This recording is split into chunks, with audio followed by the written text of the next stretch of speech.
Tamil Photoshop kit சேனலுக்கு உங்களை அன்புடன் வரவேற்கிறேன். இன்றைக்கி நம்ம என்ன பார்க்க போகிறோம்னா, மல்டிபிளான ரா ஃபைல்ஸை அடோப் கேமராவில் ஓப்பன் பண்ணி பேசிக் கரெக்ஷன்ஸ் பண்ணி எப்படி மொத்தமாக எக்ஸ்போர்ட் பண்ணுறது அப்படிங்கிறத தான் வாங்க பார்க்கலாம்.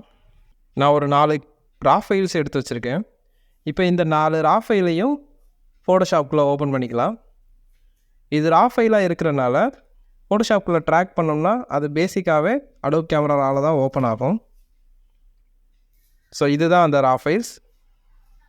இது ஒரே நேரத்தில் எடுக்கப்பட்ட படம். இப்போ இதுக்கான பேசிக்கான கரெக்ஷன்ஸு சின்ன சின்ன கரெக்ஷன்ஸ் பண்ணுவோம்.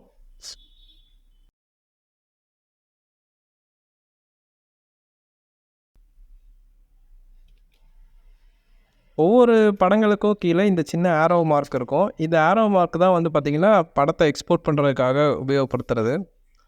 ஓகே, இப்போ நம்ம பண்ண கரெக்ஷன் செட்டிங்ஸ் எல்லாத்தையும் நம்ம எப்படி காப்பி பண்ணி இன்னொரு படத்தில் பேஸ்ட் பண்ணுறது அப்படிங்கிறத பார்க்கலாம்.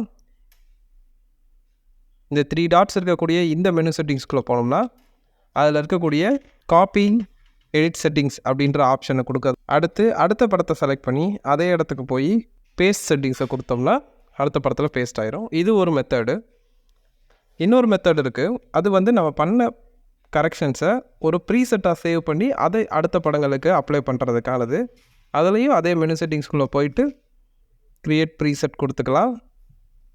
கொடுத்துட்டு அந்த ப்ரீசெட்டுக்கு ஒரு நேம் ஒன்று கொடுத்துக்கலாம். கொடுத்துட்டு சேவ் பண்ணிட்டோம் அப்படின்னா அடுத்த படத்தை நார்மலாக செலக்ட் பண்ணி ப்ரீசெட்குள்ளே போனீங்கன்னா யூசர் ப்ரீசெட்டில் நீங்கள் கொடுத்த நேம்னா அந்த ப்ரீசெட் இருக்கும்.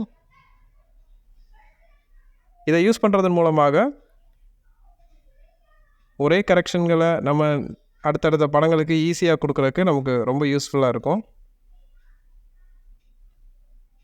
இப்போ நம்ம இந்த 4 படத்தையும் கரெக்ஷன் பண்ணி வச்சாச்சு. இந்த 4 படத்தையும் ஒன்று ஒன்றா எக்ஸ்போர்ட் பண்ணுறதுக்கு பதிலாக மொத்தமாக எப்படி எக்ஸ்போர்ட் பண்ணலாம் அப்படின்னா, 4 படத்தையும் கரெக்ஷன் பண்ணியாச்சு. நார்மலாக நம்ம என்ன பண்ணுவோம் அப்படின்னா, ஓப்பன்ற ஆப்ஷனில் ஒன்று ஓப்பன் கொடுப்போம், இல்லை ஓப்பன் சப்ஜெக்டாக கொடுப்போம், இல்லை ஓப்பன் காப்பி அப்படின்னு கொடுப்போம்.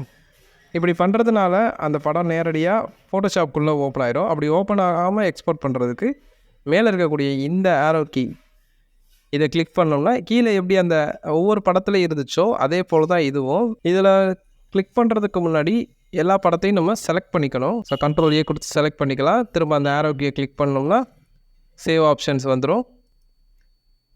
சேவ் ஆப்ஷன் வந்த உடனே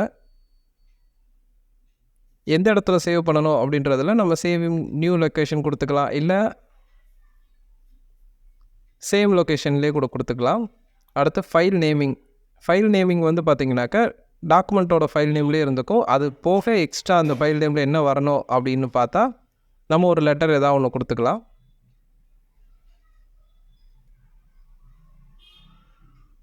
கீழே ஃபைல் எக்ஸ்டென்ஷன் என்ன ஃபார்மெட்டில் நமக்கு வேணும் அப்படின்றதுல நமக்கு ஜேபிஜி ஃபார்மெட்டில் இருந்தால் ஓகே. ஜேபிஜி அப்படின்னு கொடுத்த உடனே அதோட குவாலிட்டி, அந்த குவாலிட்டின்றது மேக்ஸிமம் குவாலிட்டி 12, அந்த 12 கொடுத்துக்கலாம். ஃபைனலாக சேவ் கொடுத்துக்கலாம்.